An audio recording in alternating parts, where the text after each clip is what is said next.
welcome to Should I Buy This Game? My name is Christine, and in this video I am sharing 15 tips for prepping and planning for GenCon.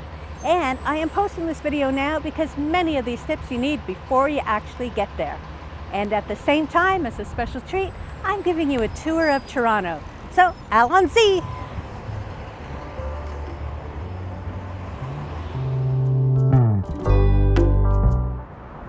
So some of you may be wondering, what is GenCon? Well, GenCon is North America's largest board gaming convention. Last year there were 70,000 people in attendance. It is in Indianapolis, Indiana, and it runs from Thursday, July 31st until Sunday, August 4th. 4 days of fun. And in those 4 days you will find over 20,000 events, thousands of new board game releases from all your favorite board game companies, and some that might be new to you. There's cosplaying, there's food trucks, there's tournaments, something for everyone. But you want to make sure, sign up for the GenCon emails so you will be alerted when everything opens.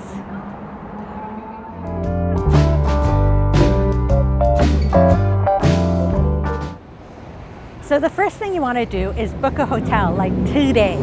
But you're not going to get one of those hotels downtown Indianapolis. No, those are reserved for the GenCon hotel registry. But trying to get one of those GenCon hotels can be really difficult.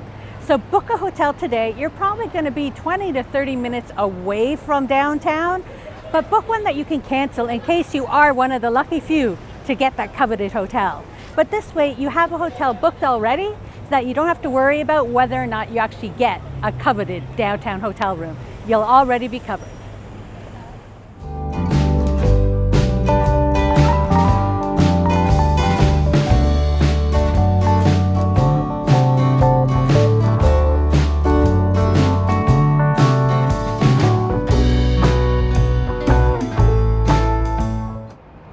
In February, the tickets go on sale. Now, you don't have to buy them like at noon, like I did last year. They will sell out, but they don't sell out instantly. They sell out closer to the date. However, there are a few things you need to do before buying your tickets. And the first thing is, if you're going with multiple people, you need to be sure that all your friends are associated with your account. So if you're the one buying the tickets for you and your friends, you just click their name and choose the type of ticket you want to buy. So you have to have that done before you buy your tickets. Now the other thing is, if you are hoping to get a hotel room, then you do need to buy your tickets before hotel registration opens. And last year that was about a 2-week window. So as long as you buy your tickets within that 2-week window, you will have the option or the opportunity to possibly book a hotel room downtown through the GenCon hotel registry.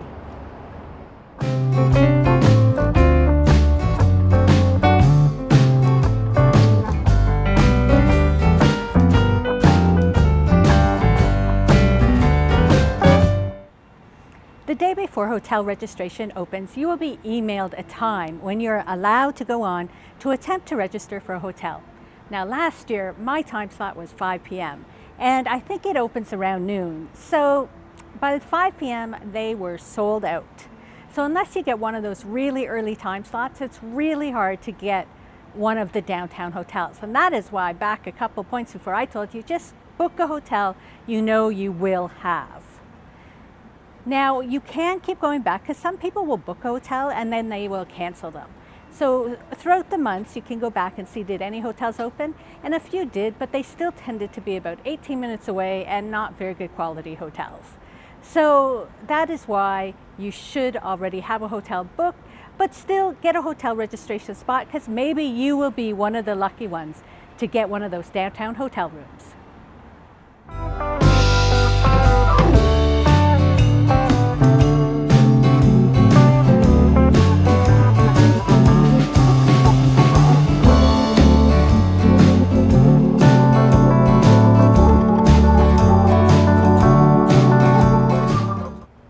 So the next big thing is event registration. Now this can be completely overwhelming because last year there were over 20,000 events to choose from. Like, how do you even look at all those? Luckily, you can search by company, by day, by type of event, time of day, all that to help you zone in a bit more. If you know exactly what you're looking for, that's great. You can type it up and it'll pop up for you. Now there's many type of events. You can just play a demo game. You can do a tournament. There's like people painting miniatures, crocheting, something again for everyone. Now the events will open before registration, so it gives you that time to look through them and add them to your wish list. And then when event registration opens, you just hit submit and hope you get the events you wanted. Now, if you don't worry, you will find something else to do. You can just go into this room and play games, like a game library. There's always something to do. For me personally, I just found it all overwhelming, and I waited till a lot closer when I learned about some new games that interested me, and then I went looking for those games to see if I could play them and test them before I was able to buy them. So early May, registration opens. Later in May is when you can actually submit for your events.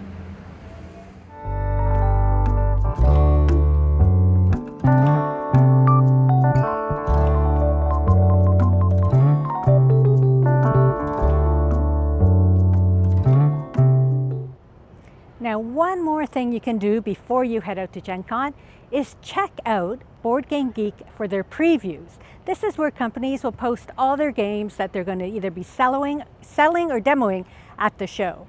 Last year, there were over 800 games listed by the time the show happened. Now, of course, you can be like me, you go to the list, you can mark your favorites, but if you don't have that time, then you can just watch everybody's videos on what games they are anticipating at GenCon.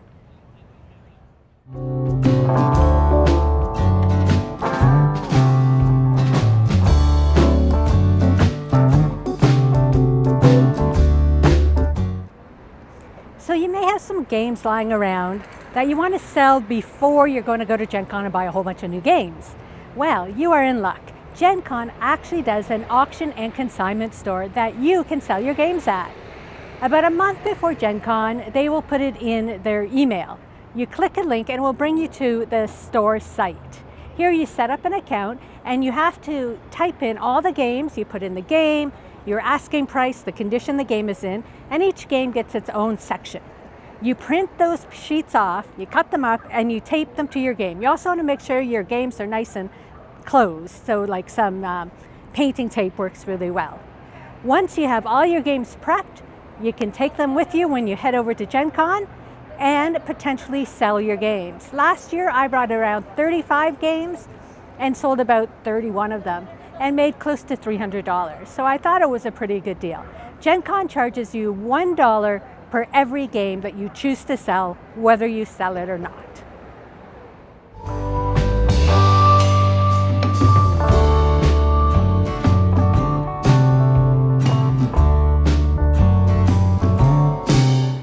Now, if you're American, I would 100% suggest you get those passes mailed to you, because otherwise you're going to have to wait in will call. Now, we arrived at around 1 p.m. On the Wednesday, the day before, and there was a huge line for merchandise, but by 1 p.m. the will call line was actually really short. It only took us a few minutes to get through it. However, by 2 p.m. that line grew, and 3, and it just got longer and longer and longer. So if you do have to use will call, the earlier you can get there, the shorter the line will be.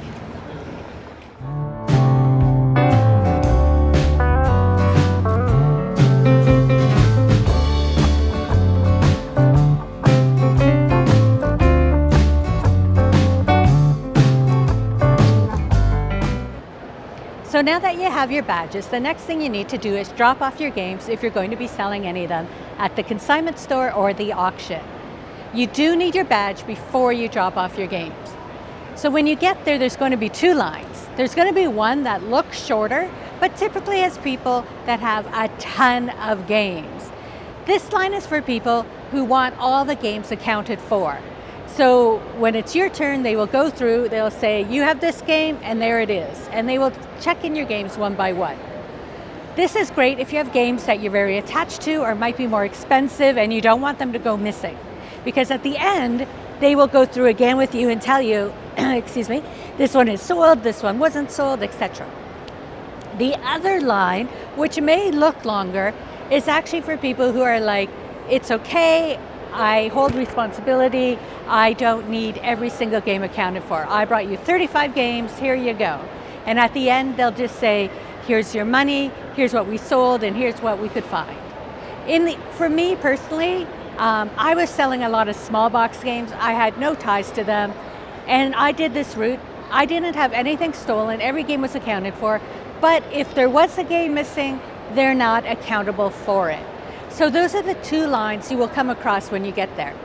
So you have to decide based on the games that you are selling and how much, if they're worth a lot of money to you, are you going to wait in that the really short line that takes a really long time, or the long line that is shorter, and are you going to, where you're going to put the accountability on with your games.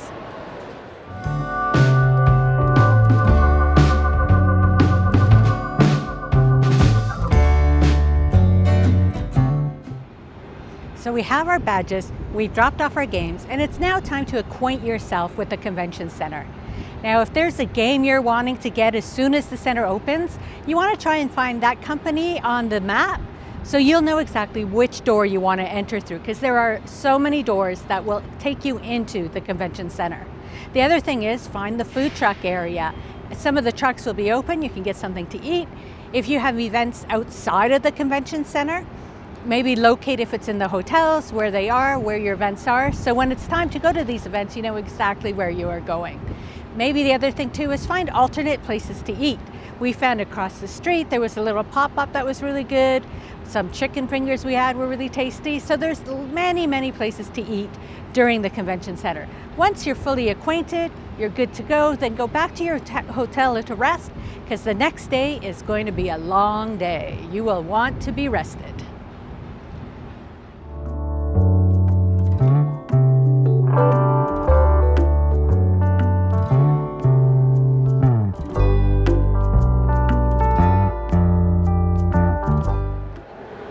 So now it's finally day one of the convention.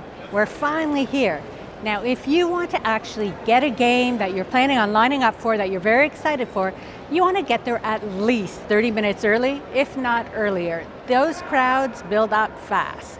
Now, if you are not looking to line up for a game, then you want to arrive about 10 minutes after the expo doors open, because you don't want to be in those crowds if you don't need to be in those crowds.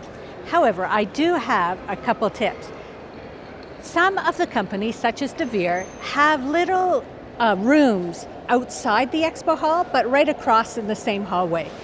They open those rooms early, and that is where they were selling Rock Hard 1977 last year, and where it sold out. It never made it into the expo.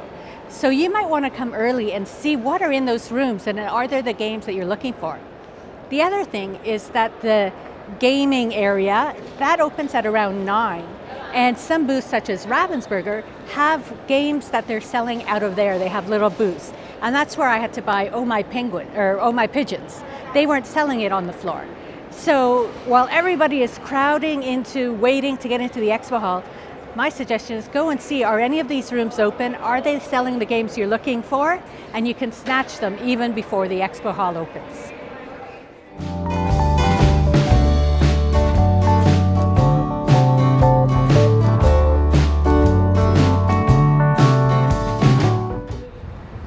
So FOMO is a real thing, especially when you're at GenCon.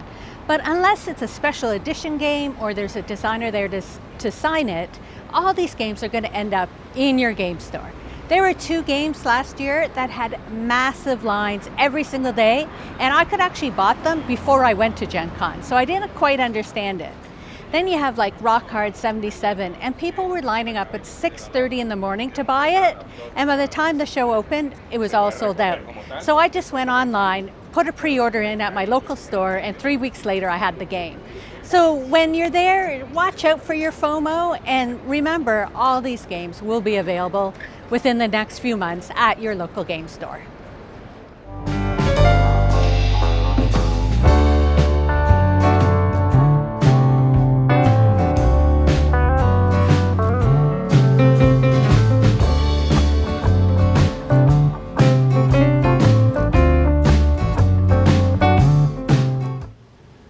There there are also a lot of game designers at the show. This is a great time to meet them, have them sign the games you just bought, and tell them how much you appreciate them.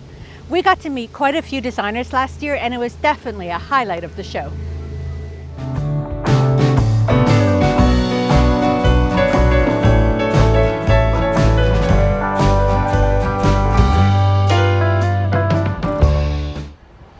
Another benefit of attending GenCon is being able to demo and play all the games before you buy them. If there was ever a game you were wondering about, it's probably going to be there.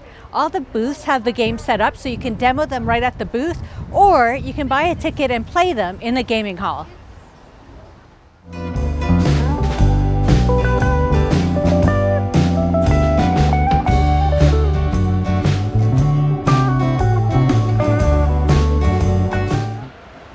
And the last thing I want to mention are the people you will meet. There are over 70,000 people at this convention, all with the same interest. Every time we sat down to eat, we made sure to talk to the people that were sitting near us or with us to learn about them. We met people from around the world and just to see what brought them to GenCon. And over the 4 days, we were able to meet a bunch of people, play a bunch of games, learn about a bunch of games, buy a bunch of games, and we knew definitely that we would be returning. So I hope this has convinced you, and I hope to see you this year at GenCon. And I really hope you enjoyed my tour of Toronto.